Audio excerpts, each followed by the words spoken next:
BNP, Jamaat এবং আওয়ামী লীগের যে বিষয়গুলো আছে সেটা নিয়ে আপনার কাছে জানতে চাই। আসলে কি সংঘাত কি সামনে আপনি কি আশঙ্কা করছেন কোনো, আসলে যে এই আওয়ামী লীগের লকডাউন, বিচার, বিএনপির সঙ্গে জামায়াতের একটি দূরত্ব, বিভেদ, এটা কি আসলে কি সংঘাতের দিকে যাচ্ছে পরিস্থিতি?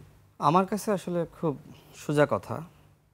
মনে করেন যে জামাত সহ ৮টি দল একতাবদ্ধ হয়েছে, তারা জাতীয় নির্বাচন করুক। তারা বলছে যে জনগণ আমাদেরকে ভোট দিবে, তো ভোট পাওয়ার পরে তাদের মতন করে সব সংস্কার করুক, নিম্নকক্ষে পেয়ার আনুক, উচ্চকক্ষে আনুক। এরপরে তারা বলছে যে প্রধানমন্ত্রী যিনি হবেন তিনি দলীয় প্রধান থাকতে পারবেন না। তো বিষয়গুলো তারা করুক, সমস্যা নাই তো। যেখানে তারা বলছে যে 70% জনগণ জামাতকে ক্ষমতায় চায়, তো 70% জনগণের ভোট নিয়ে জামাত ক্ষমতায় গিয়ে তাদের শতভাগ চিন্তার বাস্তবায়ন ঘটাক, এটা তো সহজ কথা। কিন্তু আমার কথা হলো যে তারা জাতীয় নির্বাচনকে আসলে গণভোটের সাথে মিলিয়ে কেন জাতীয় নির্বাচনকে আটকাতে চায়? শরীফ ভাই যেটি বললেন, দেখেন জামাত তার ইতিহাসের সেরা সময় পাড়ি দিচ্ছে।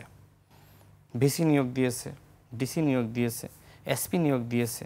বিএনপি যতটুকু সরকারের কাছ থেকে সুযোগ সুবিধা পাচ্ছে, ইকুয়াল সুযোগ সুবিধা জামাত পাচ্ছে। জামাত কি আসলে অতীতে এই ধরনের সুবিধা ভোগ করতে পেরেছে? তত বড় দল কি জামাত কখনো ছিল? কিন্তু এখন এই গণ অভ্যুত্থানের পরে এখন যেটি হয়েছে, আওয়ামী শূন্যতার কারণে তারা এই সুযোগটা লুফে নিচ্ছে। জাতিসংঘ সফরে দেখেন বিএনপির 2 জন, জামাত বলল আমাকে 2 জন দিতে হবে। ভাগটা কিন্তু সমানভাবে নিচ্ছে, এটার প্রমাণ কিন্তু আপনি পেয়ে গেলেন, তাই না? তো এই জামাত নির্বাচন হয়ে যাওয়ার পরে এই সুযোগটা পাবে না। সুতরাং জামাত মনে করছে আমার দলকে শক্তিশালী করার জন্য এই সরকারকে যতদিন টিকিয়ে রাখা যাবে বিভিন্ন দাবি দেওয়া সামনে এনে আমার জন্য ততই মঙ্গলজনক। অতীতে বিএনপির সাথে গিয়ে জামাত কি বেনিফিশিয়ারি হয়নি? মন্ত্রিত্ব নেয়নি? গাড়িতে কি পতাকা উত্তোলন করে নাই? ঝুলিয়েছে তো পতাকা। তো বিভিন্ন সুযোগ সুবিধা নিয়েছে, কোম্পানি খুলেছে, এমনকি 18 সালে ধানের শীষে ভোট করেছে। এখন এমন নেগেটিভ জামাত এবং জামাতের সাইবার টিম যারা আছে তৈরি করছে ফেসবুকে, সেটি হলো কেউ যদি বিএনপির সাথে জোট করতে চায় সে হলো গাদ্দার। ঠিক একইভাবে জামাতের নেতাকর্মীরা যখন শুনতেছে যে এনসিপি নেতৃবৃন্দ বিএনপির সাথে জোট করতেছে, এই এনসিপিকে গাদ্দার বানিয়ে দিচ্ছে ফেসবুকে।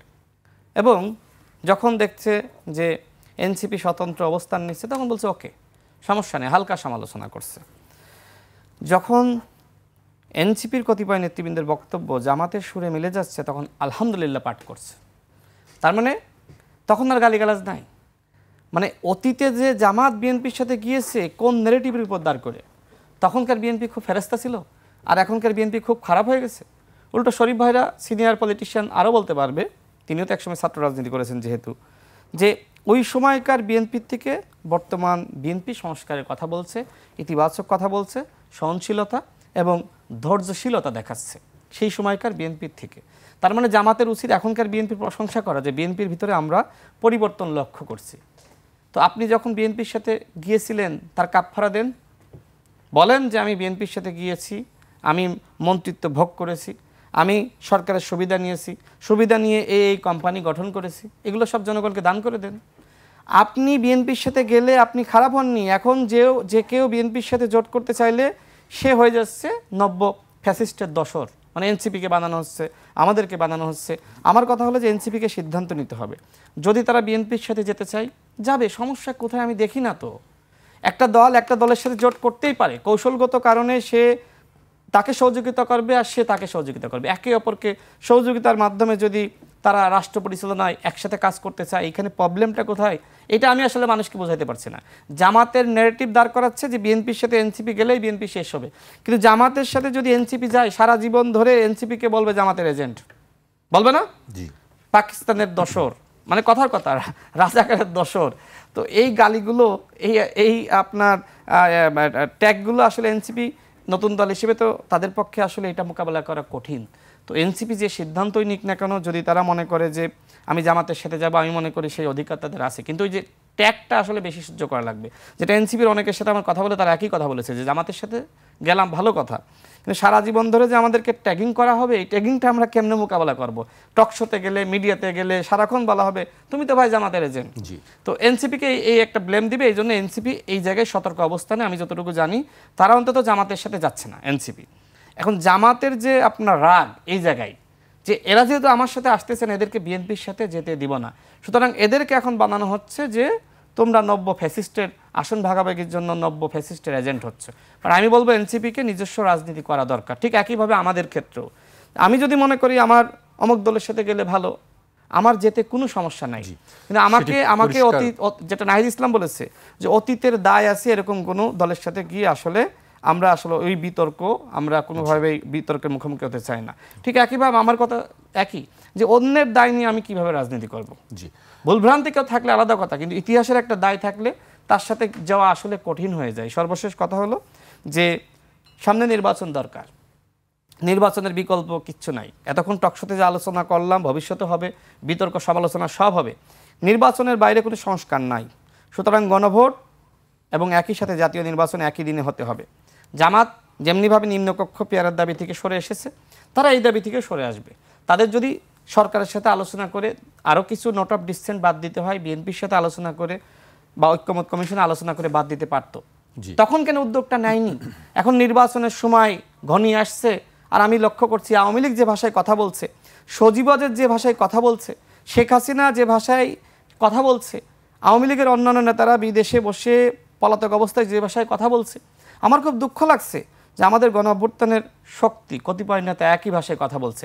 ডক্টর মোহাম্মদ ইউনূস ব্যর্থ হলে আপনার পিঠের সামনে থাকবে? ডক্টর মোহাম্মদ ইউনূস যদি পদত্যাগ করে, এই যে আপনারা পরিবেশ ঘোলাটে করছেন, শতভাগ সংস্কার শতভাগ সংস্কার, আরে ভাই আপনার শতভাগ সংস্কার হয়েছে? আপনি বলছেন যে আপনার গণতন্ত্র, তো আপনার ভিতর গণতন্ত্র কই? আপনার একজন ব্যক্তি বারবার কেন পীর হয়, বারবার কেন আমির হয়, একজনই কেন হয়? আপনার দলের সংস্কার কোথায়? আপনি রাস্তা বন্ধ করে সারাটা দিন মানুষকে কষ্ট দিলেন, এটা কি সংস্কার? ঠিক আছে, বিএনপিকে বলছেন যে বিএনপি খারাপ, তা আপনি ভালো হয়ে দেখান। আপনার ভালো নমুনা কই? আপনার দলের সংস্কার কই? আপনি গণমানুষকে কতটুকু অন করেন? আপনার দলে তো একজন কৃষক ঢুকতে পারে না, একজন শ্রমিক ঢুকতে পারে না।